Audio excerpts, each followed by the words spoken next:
with Michael Kravetz. I'm finally back after a 2-week absence. Finals week is done, my semester's over, and I just had my wisdom teeth taken out last Monday, so still recuperating from that. Still have a hole on the left side of my mouth, so bear with me if I'm a little hard to understand. But since we last had a show, Steelers came off a horrible loss to San Diego, and it continued with a 27-24 overtime loss to the Cowboys, in which Ben threw an interception in overtime after the Steelers got the ball first. The Cowboys returned it down to the 2, and they kicked a field goal to win. And yesterday, in a must-win against Cincinnati here at Heinz Field, once again, Ben throws an interception late in regulation. Bengals take it down, kick a 43-yard field goal with 8 seconds left to win the game 13-10. And that eliminated the Steelers from playoff contention. They're now 7-8 with 1 game left against Cleveland, which is virtually meaningless. So, the important things that happened pretty much with the Cincinnati game. The offense just couldn't get things going. Right before the second half started, before halftime, Ben had a 60-yard touchdown pass to Brown, which made it 10-7. But other than that, the offense sputtered out. Sean Sweezum, because of a bad snap early on, missed a chip shot field goal. He hooked it left. Would have made the game 7-3. That was big. The offense, they ran the ball a lot on first down. The running game, they didn't have anything going. Mendenhall was back for this game. He showed some life, 11 carries, 50 yards, but not what you want from your running game as a whole. Dwyer had around 30 yards. Redmond was nothing. Did nothing there.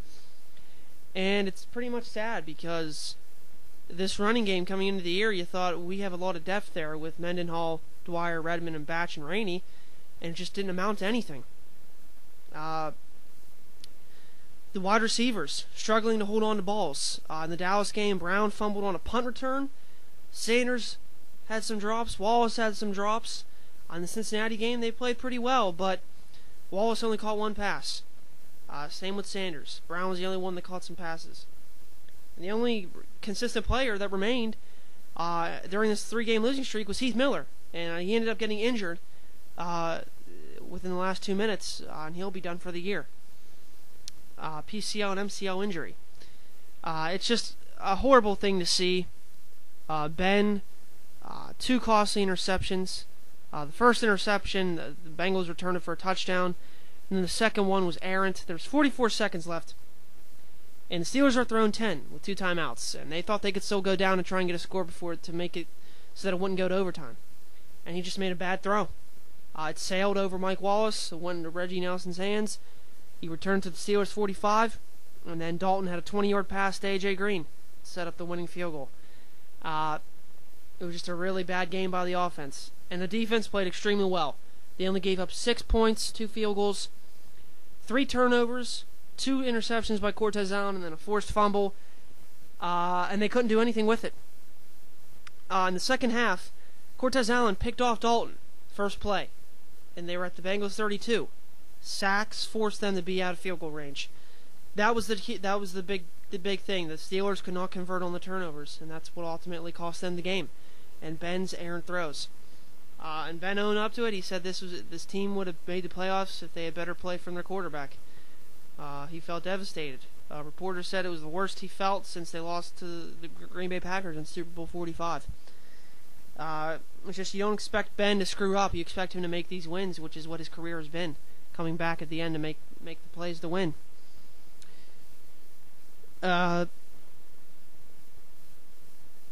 Polamalu, though, he had one of those plays where he timed it right, jumped over the line of scrimmage, and sacked Dalton. He thought the defense was there. They were going to make this team. They were going to help the team win. He thought maybe they could get a score, but that never happened with their turnover. It's just the offense.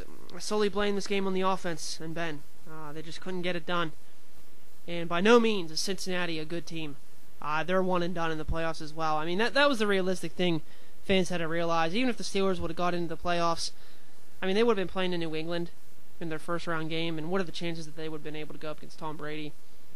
I just wouldn't have expected them to win a game. Maybe maybe be lucky to get one, but there was no way this team was going to win the Super Bowl. And really, they were a mediocre team the whole year. They lost to bad teams. They couldn't beat them. When they needed to win the most, they failed. Ben was never the same after his injury. They're 0-3 since he came back. I mean, I'm assuming he would still want to play next week against Cleveland, because you don't want to go out on the season ending like that. Maybe try to finish 500. Ben's never had a losing record in his career. Neither has Tomlin as head coach. I think the Steelers at least want to play for that. And I mean, Cleveland, they don't want to be swept by Cleveland. So they'll just add fuel to the fire. So all in all, yeah, the Steelers had a bad year. I predicted them to go 14-2. There was no chance of that happening. But this team has a lot of holes to fill, a lot of questions to be answered for next year, and we'll have a show within a few weeks about the Steelers wrap up, maybe next week or the week after, just about this team in general, and the look ahead to next year. So the NFL playoff picture, though, as it stands, the AFC side is set. The seeding is to be determined. 1 through 4 right now is the Texans, Broncos, Patriots, Ravens. The 5 and 6 are set, though. The Colts are the 5 seed. The Bengals are the 6 seed. So that would set up the Bengals and Patriots meeting, and the Ravens and Colts. So that would be an interesting matchup with the Ravens and Colts. And the Patriots would pretty much have their way with the Bengals, though. And on the NFC side, the top 4 seeds are set. Actually, no, my mistake. 5 of the 6 teams are set. Atlanta clinched, they're the 1 seed. Right now, the Packers are the 2 seed. The 49ers are the 3 seed.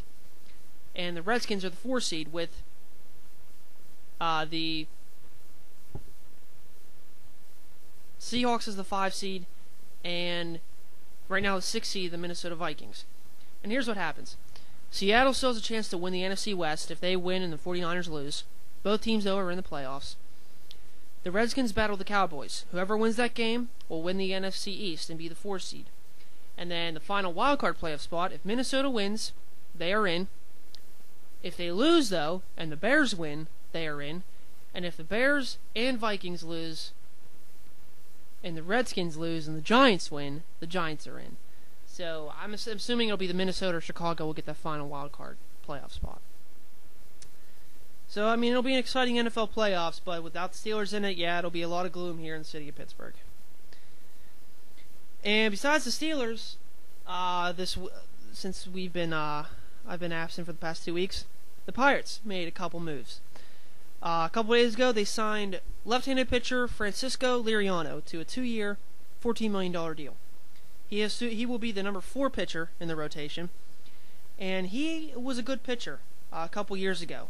2008 through 2010, he's a solid pitcher with the Minnesota Twins. Last year, he was traded mid-season to the White Sox. He went 6-12. 5.24 ERA. He hasn't been stellar in recent years, but the way I look at it is, A.J. Burnett was not good 2 years ago, and look the season he had here. I think there is room for Liriano, and Searage will be able to work with him. He's a solid number 4 starter. And then 2 days ago, the Pirates decided to trade Joel Hanrahan, the closer, to the Boston Red Sox, and another player to be named. For 4 players, 2 have been named so far: outfielder Jerry Sands and pitcher Stolmy Pimentel. Now I know what you're saying. That name is ridiculous sounding. Jerry Sands was once a top prospect in the Dodgers system. He was traded to the Red Sox, now traded here. This trade to me sounds like a salary dump. It sounds like a dump, pretty much. They don't want to pay Hanrahan the money. They signed Grilly. It's the 2-year deal, around $7 million. And Huntington said, we're not going to trade Hanrahan just to get rid of him. If we're not going to get good value in return, we're going to keep him.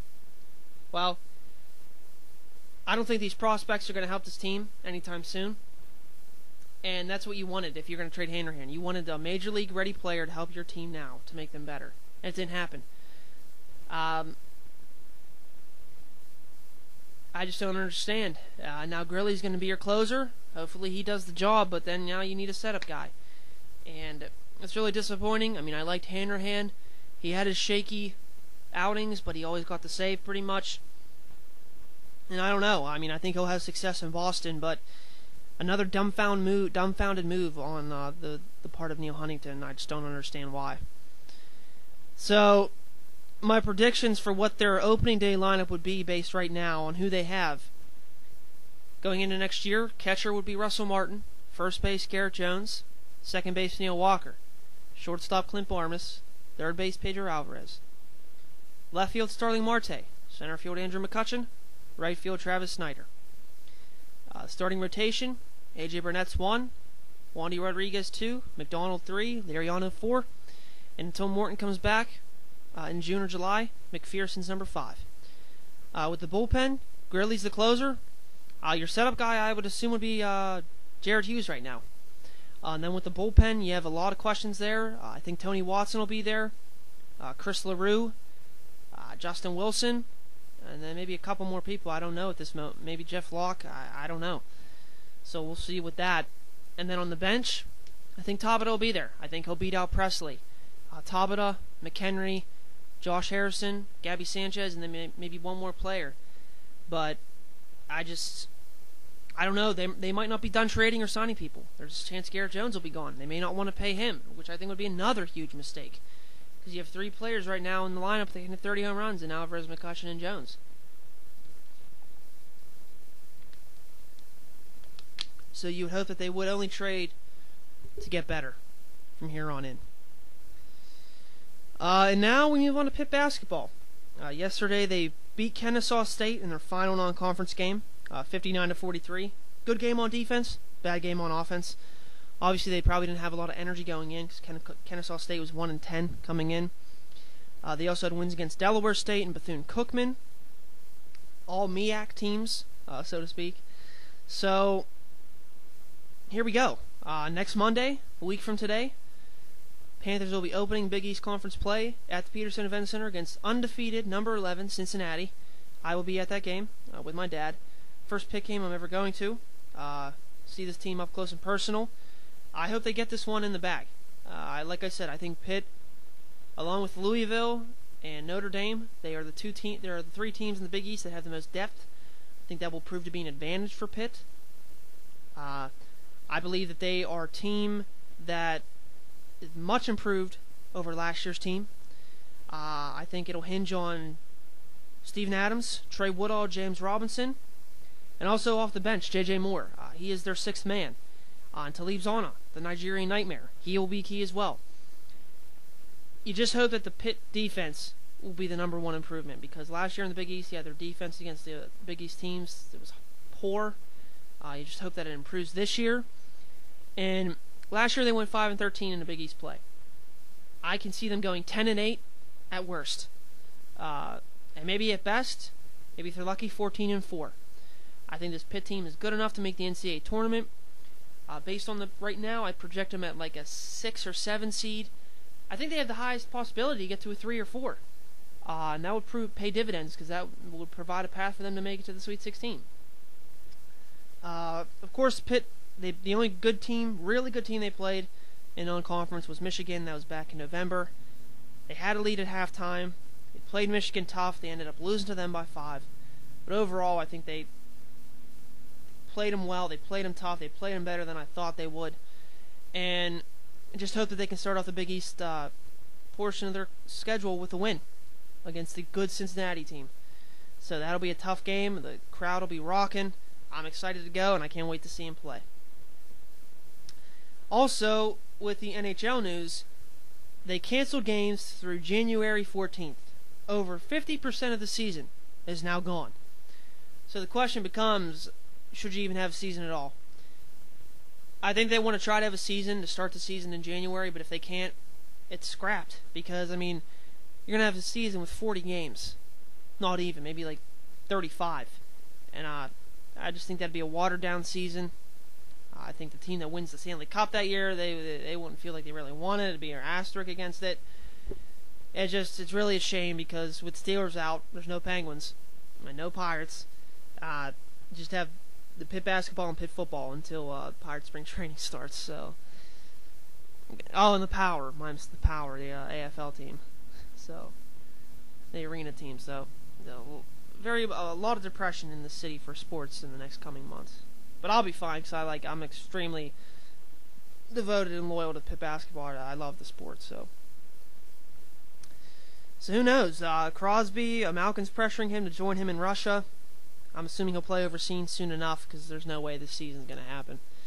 And I'm really disappointed. And also, you got the Pitt, Mississippi BBVA Compass Bowl now on January 5th. The only football that Pittsburgh's really going to look forward to until next August. So I'll have more with that on next week's show, previewing the game, Mississippi and Pitt, how they'll match up. But the good news is that Paul Chryst was able to stay. There was a head coach opening at Wisconsin. He passed on it, thankfully, with all the turmoil that Pitt's had with different coaches over the years. He will stay. The only bad thing is that the defensive coordinator for the Pitt Panthers is now gone. He accepted a position at North Carolina State on their coaching staff as the defensive coordinator. So they'll have to fill that position, or that coaching spot next year. But overall, just a sad day here in Pittsburgh because of the Steelers' loss. And, just have to look now to Pitt basketball. The only one that's going to be going on into February and March. And hopefully the championship game in April. But that'll do it, though, for today's show. I'm glad to be back. Still a little rusty with my mouth, with the talking. So hopefully I'll be all better, fully ready to go next week for next week's show. And I thank you again for listening. So you just listened to the Sports Wrap. Signing off, Michael Kravetz. Thank you.